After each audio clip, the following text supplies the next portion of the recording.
Salam sehat dan semangat.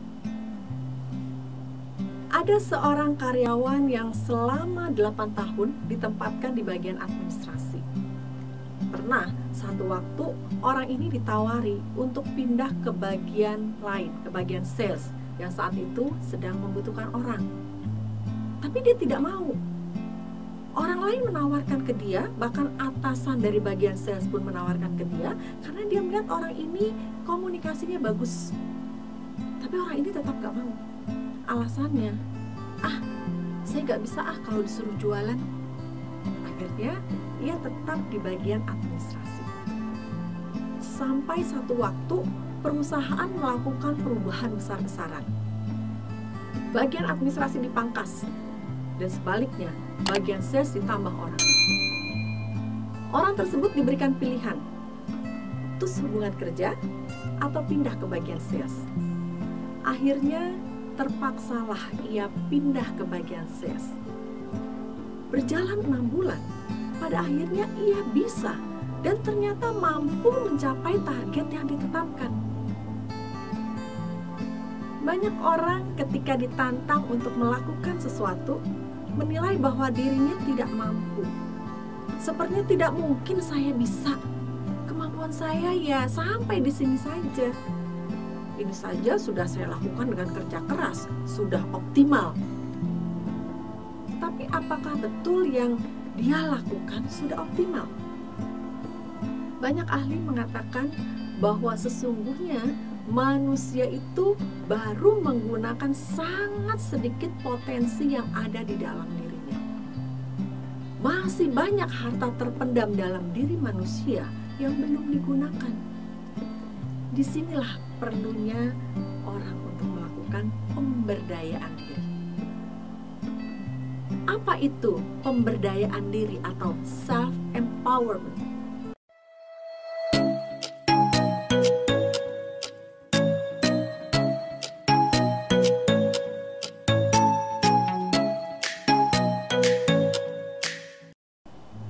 Pemberdayaan diri berarti menggunakan kekuatan diri untuk melakukan sesuatu yang didasari oleh keyakinan bahwa dirinya mampu untuk melakukan itu. Jadi, dalam hal pemberdayaan diri berarti seseorang memahami dan yakin dengan kekuatan yang dimilikinya. Selanjutnya, ia menampilkan dan menggunakan kekuatan dirinya itu untuk melakukan sesuatu. Mungkin tadinya ia tidak bisa melakukan itu, atau bahkan tidak pernah melakukan itu sama sekali. Tetapi pada akhirnya dia bisa melakukan hal yang tidak biasa atau tidak pernah dilakukannya. Karena itu, ia akan lebih cepat untuk dapat merespon terhadap perubahan yang terjadi pada lingkungannya dan dapat berharap akan lebih berhasil dalam hidupnya. Pemberdayaan diri ini mengandung beberapa dimensi. Yang pertama adalah kebebasan bertindak. Artinya, individu memiliki kebebasan untuk menentukan arah hidup dan tindakan yang akan diambil. Yang kedua, dimensi berarti bahwa individu itu memiliki peran dan kontribusi di dalam kehidupan. Individu memiliki arti di dalam kehidupan. Yang ketiga, kompetensi. Keyakinan bahwa individu itu memiliki kompetensi, memiliki hal-hal yang menjadi kekuatan dirinya yang bisa dia wujudkan dalam bentuk perilaku. Dia mampu melakukan sesuatu. Dimensi yang keempat, impact. Bahwa tindakan yang dilakukannya itu memiliki dampak atau pengaruh bagi lingkungannya. Nah, bagaimana mencapai pemberdayaan diri itu? Yang pertama, orang perlu untuk melakukan evaluasi diri. Coba lihat diri sendiri secara menyeluruh. Kenali, pahami Jangan membandingkan dengan orang lain, tapi lihat diri sendiri, lihat ke dalam, dan jujur pada diri sendiri. Temukan hal positif dan berani mengakui, itulah kekuatan diri saya. Kalaupun ada hal yang negatif atau ada kelemahan, itu menjadi PR. Bagaimana memperbaiki atau meningkatkan kelemahan atau kekurangan diri, sehingga pada akhirnya itu menjadi kekuatan diri sendiri. Yang kedua, perluas batasan diri. Setelah kita menemukan hal positif atau kekuatan diri sendiri, mungkin kita tetap berpikir bahwa itu tidak mungkin kita lakukan. Saya memang punya kekuatan, tapi kan cuma segini.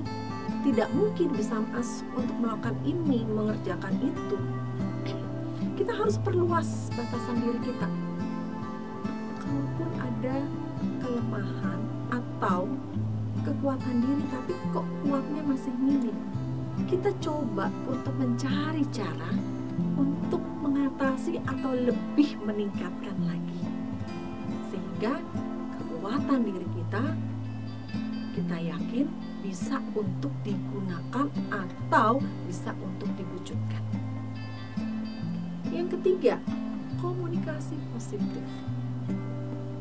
Buatlah kalimat-kalimat positif untuk memberikan dukungan. Bagi siapa? Bagi diri sendiri dulu. Katakan itu berulang-ulang untuk lebih menguatkan. Kita berkomunikasi secara positif dan mengatakan hal yang positif tentang diri sendiri. Dan manfaatnya apa? Untuk memotivasi diri kita sendiri.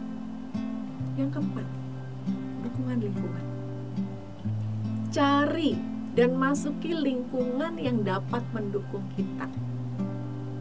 Memang keberhasilan seseorang bukan ditentukan oleh lingkungan.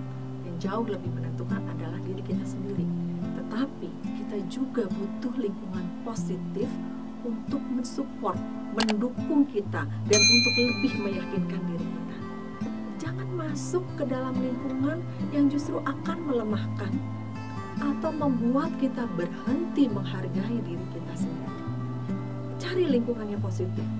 Cari lingkungan yang bisa memberikan kesempatan untuk kita bisa menunjukkan atau merealisasikan kekuatan diri kita.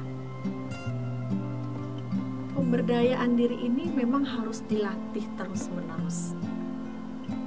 Anda harus memiliki keyakinan bahwa masih banyak dalam diri saya yang bisa saya tampilkan, yang bisa saya berdayakan. Tidak usah tunggu situasi mendesak atau kepepet. Lakukan setiap saat. Suatu waktu bisa jadi Anda akan kagum pada diri Anda sendiri. Kok bisa ya saya melakukan itu? Atau suatu waktu Anda akan mengatakan, gak nyangka ya saya bisa seperti ini, bisa mencapai posisi ini. Mari, gali terus diri Anda. Temukan harta terpendam dalam diri Anda. Dan capai kualitas diri yang terus